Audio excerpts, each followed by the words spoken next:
Continuons donc cette réflexion de comment répondre à l'amour infini que Dieu répand dans nos cœurs. Un cœur enflammé par cet amour réalise tout, est prêt à tout. C'est enflammé par cet immense amour que les saints ont marché, que les martyrs ont donné leur vie et que nous aussi, nous désirons avancer. Notre cible, notre but est la sainteté, non par présomption, mais par vocation, car tous les hommes y sont appelés. Nous voulons être saints non par nos propres mérites, mais en nous confiant entièrement à la grâce de Dieu. Nous voulons être saints non pour nous-mêmes, mais pour Dieu. Nous voulons être saints parce que nous savons que la sainteté est le vêtement nuptial qui nous permettra d'entrer pour célébrer nos noces avec l'agneau. Nous aspirons à la sainteté et nous ferons de toutes choses un instrument à cette fin, parce que nous savons que celui qui nous aime et qui est aimé de nos cœurs y aspire bien plus que nous.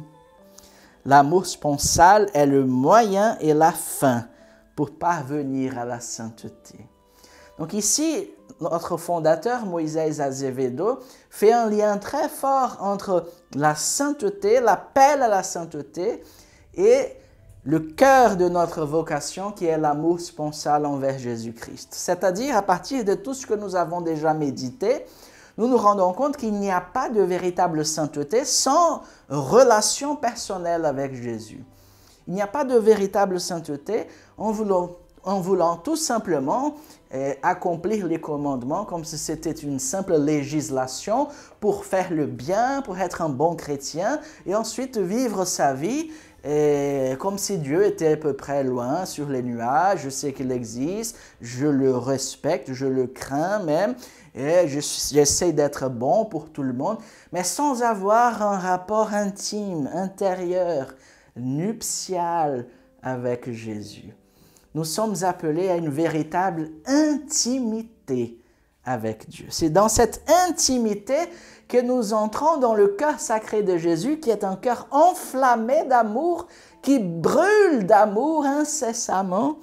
Ce cœur tout brûlant d'amour, une étincelle de ce cœur suffit pour faire notre cœur brûler d'amour et nous faire avancer, accomplir des choses inimaginables pour notre faiblesse. Je vous assure, mon frère, ma sœur dans le Christ, si vous vous sentez incapable de suivre le Christ, laissez-vous enflammer par cet amour sponsal. Laissez que l'Esprit Saint fasse de vous un amoureux, une amoureuse du Christ. Et alors vous aurez une force qui ne vient bien sûr pas de vous, mais de cet amour même qui vient du cœur transpercé et ressuscité du Christ, qui vous fera avancer beaucoup plus rapidement, vous fera donner votre vie chaque jour plus.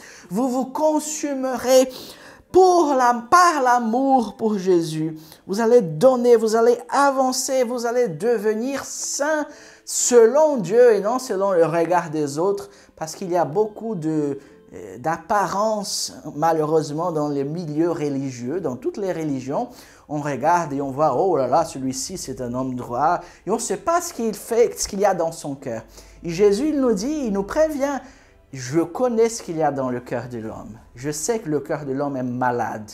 Donc, nous ne pouvons pas tromper Dieu.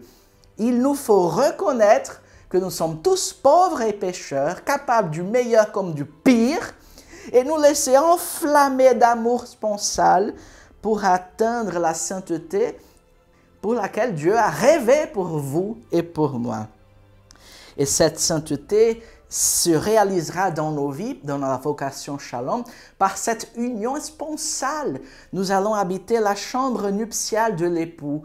Nous allons vivre le mariage spirituel qui est nous configurer au Christ, nous laisser devenir un seul esprit avec lui. Comme nous dit Saint Paul dans la première lettre aux Corinthiens, ceux qui s'unissent au Seigneur forment avec lui un seul esprit.